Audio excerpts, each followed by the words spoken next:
I just rode Fast and Furious Hollywood Drift for the first time, and I have to say, Universal has a gem. Before we get in the review though, make sure you like and subscribe. The queue itself is pretty bland. They do have some pretty cool movie props that you can see when you're through the queue, but I think the biggest feature about it is how close you can get to the roller coaster, and the views of the roller coaster from the queue are nothing else. I've never seen anything like this. Like, look at this. It's so close to you. Without this glass here, you could probably touch it, give someone a high five. It's super close.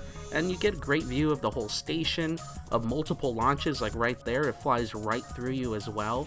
And another crazy thing too, which I've never seen before in a roller coaster in California, is that the roller coaster actually goes right over your head as well. Not only do you have it on both sides of you when you're in this big glass box, but it's going to fly right over you too.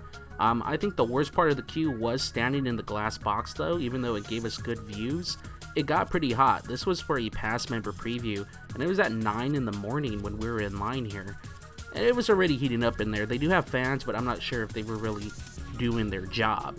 But either way, it was a great experience so far. The queue looks pretty long, but I only waited about 30 minutes per ride. I got a ride it 2 times.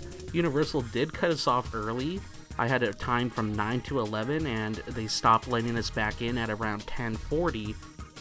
But I'm not going to complain. I'm going to keep telling you about my ride experience. And well, first off, on this ride, there are no loose articles at all. Everything has to go into a locker. You can wear glasses, but no phones, no wallets, nothing in your pockets. You are going to have to go through a metal detector after those lockers. So keep that in mind. You don't want to hold up the line. You don't want to be that guy going beep, beep, beep in the lockers. So make sure you just leave the phone, leave your wallet, anything that would be in a pocket, put it in the lockers, go through the metal detector, and then you're going to head through this little switchback area of the line, which I thought was okay. It was decent. It was cool to see the screens and all of the toolboxes there.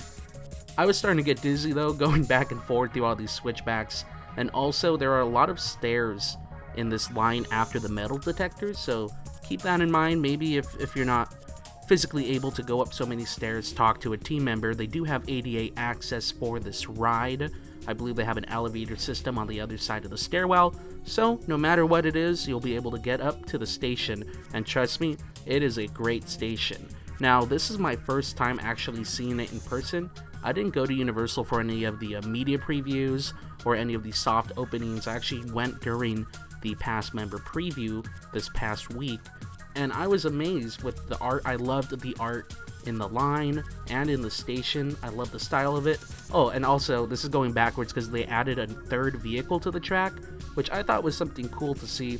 I never saw that. They actually bring them in backwards because the garage is on the other side of this mural. Anyways, for my first ride, I gotta get in the Supra. Now, I was excited for that. I think the Supra is the coolest car on the roller coaster, either this one or the Skyline, but I think the Supra might be a little bit more iconic in my opinion. Now, in terms of the seats, they are a little bit small. They have those over-the-shoulder bars, not necessarily holding your shoulders, but the bars are going to go around your shoulders, and it makes it a little bit tight if you do have a wider body structure. But once I got it in, I was ready to roll. The handles were kind of tiny. There was really nothing to hold on to except these tiny little handles, but after riding the ride, I see why you're going to have your hands up on this bad boy.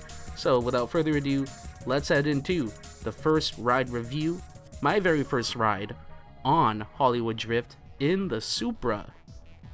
Now, the ride starts with a nice little crawl out of the station, and it sends you directly into this nice medium-paced launch, and you think it's a little bit slow, but then all of a sudden, you start rolling down the hillside, and this is where it gets crazy.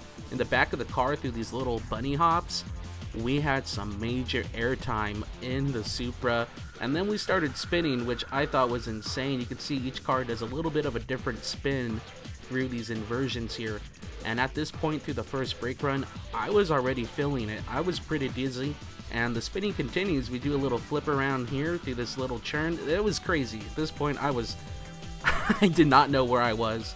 I thought it was super cool. Next thing I know, I'm flying down toward the ground, and we're speeding up the hill again. The speed on this ride was unreal, and I love the spinning factor, especially in the Supra. As you go through the zero-G roll, the Supra does a nice little 360 into it. Not every car has the same rotation. we'll get into that because we had a second ride in the Skyline in front of us, and it was a different ride altogether between the different cars. But overall, the first ride in the Supra, I think, may have been the best ride I had on it.